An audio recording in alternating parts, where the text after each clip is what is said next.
大家好，欢迎来到 Rather Rosie。这期和以往的视频不太一样，距离我开启这个频道也有一段时间了，但是一直都没有和大家正式见过面。我想是时候和大家认识一下，说说我的经历以及为什么开创这个频道。如果您有做副业或创业的计划，这个系列的视频或许能够有一点启发，希望这里可以成为我们互相交流的空间。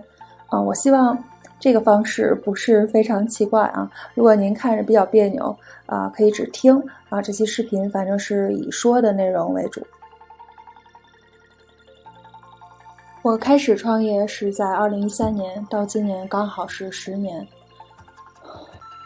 我当时是从英国研究生毕业，在那之前呢，英国是有一个签证类型叫做 PSW， 是提供给本科及以上的留学生为期2年的工作签证，然后呢就可以在这边找工作。但是我毕业那年呢，就是针对我们那一届的毕业生，这个签证取消了，所以我没有机会申请这个工作签。上学期间呢也没有找工作，所以学生签到期之后我就只能回国了。但我还是想要回英国的，因为我很喜欢这边的氛围和人与人相处的方式。我的计划呢，就是要再回来，所以我回国之后也没有找工作什么的。我父母也没有催过我，他们就是最大限度的放任我的自由。顺便说一下 ，PSW 这几年又恢复了。当时要想回英国，对于我来说，唯一的选择就是创业签，所以呢，我就开始准备创业。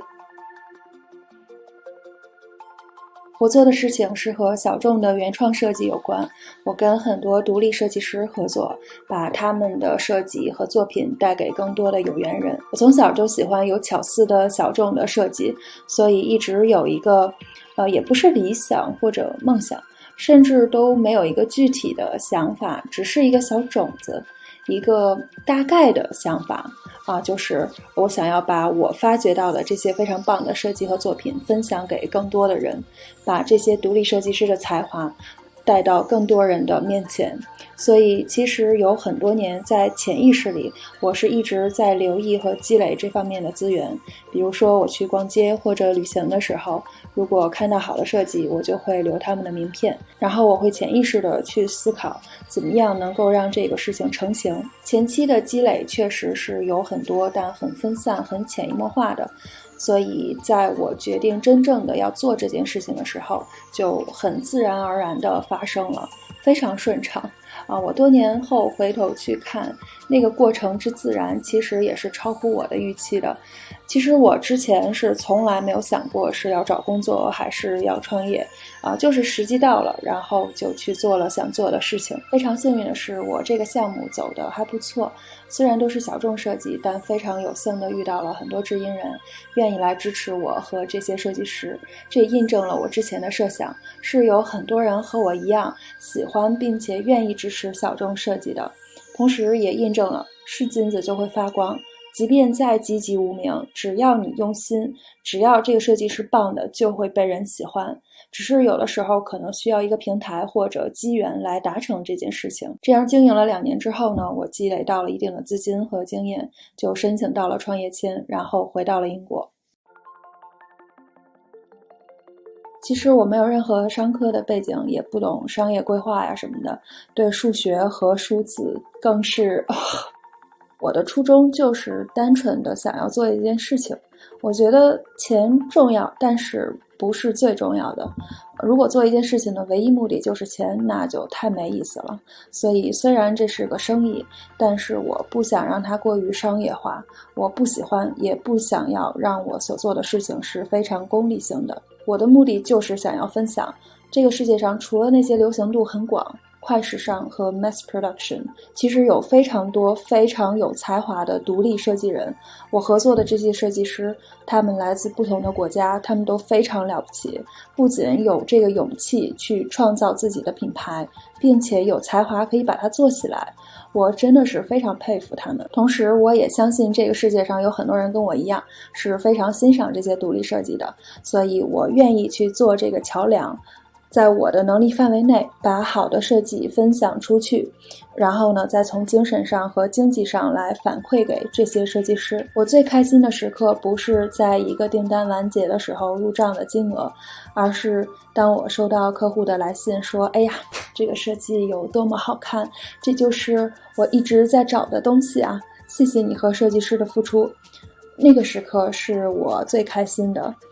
还有就是像上个月的时候，一位跟我合作很多年的设计师出了一个新的作品，我特别喜欢，然后我就一通夸他，我说，哎呀，你真是太棒了，你怎么会这么有才华？然后第二天他就回复我说，谢谢你，其实我也特别感谢你能把我的设计带给其他的人，你做的事情对我们这些小众品牌来说也是一个big part of their success。我当时真的是热泪盈眶这让我觉得我做的事情是有意义的这对我来说是最重要的事情。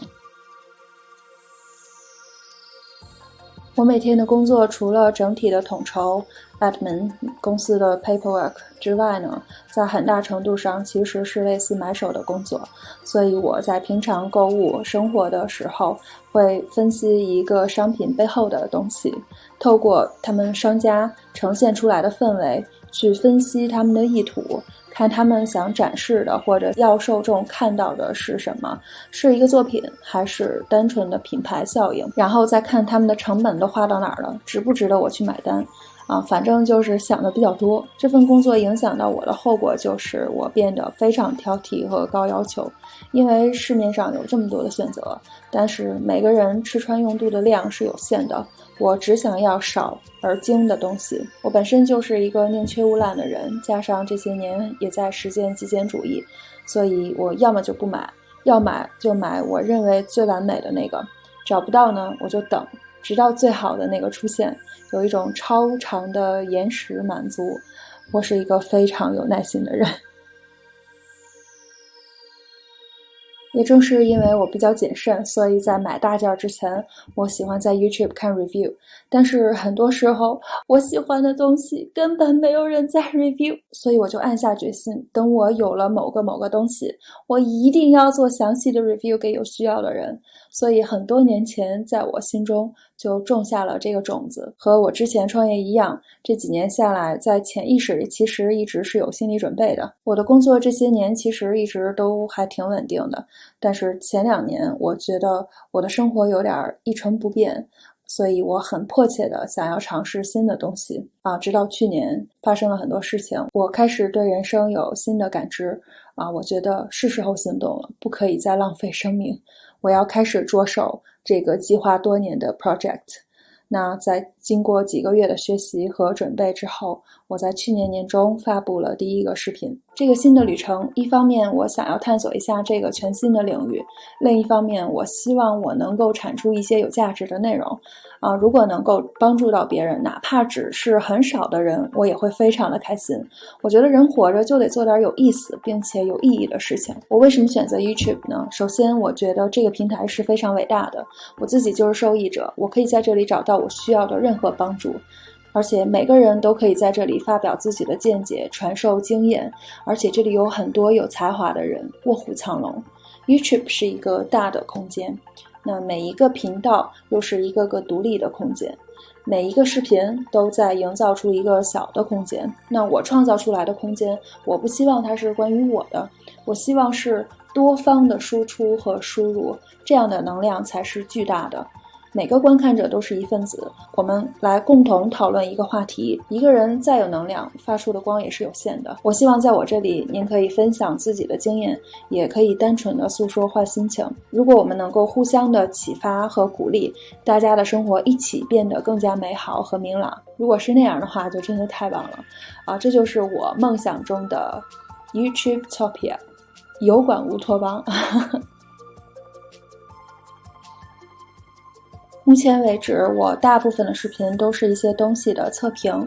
说实话，这类话题的影响力其实是比较有限的。那频道看上去我怕也会有点推崇物质这其实是和我的生活理念是背离的。那在经过这段时间之后，我想是时候分享一些内容，而不仅仅是物质当然，我还是会继续分享我认为很好的东西，我还有很多想要分享的，请容我慢慢来。那么，怎么样把想说的内容呈现给大家？我苦思冥想很久，最后还是决定，与其创造一个角色或者人设，不如把最真实的我自己介绍给大家，用最简单的方式和大家交流。这几个月，我的朋友和很多认识的人都表示工作压力非常非常大，也有朋友在考虑做副业或者辞职创业，而且好像很多人都面临类似的境遇所以我想先来讨论一下创业这个话题。我希望我的经历能够给有需要的朋友带来一点点启发或者帮助。我想说的东西还挺多的，很杂很乱，我会做一系列的视频，每一期说一个不同的主题。如果您有感兴趣的话题或者有任何问题，欢迎给我留言，咱们来日方长。今天就先到这里，谢谢大家的观看，非常感恩遇到你，我是 Rosie，初次见面请多多指教。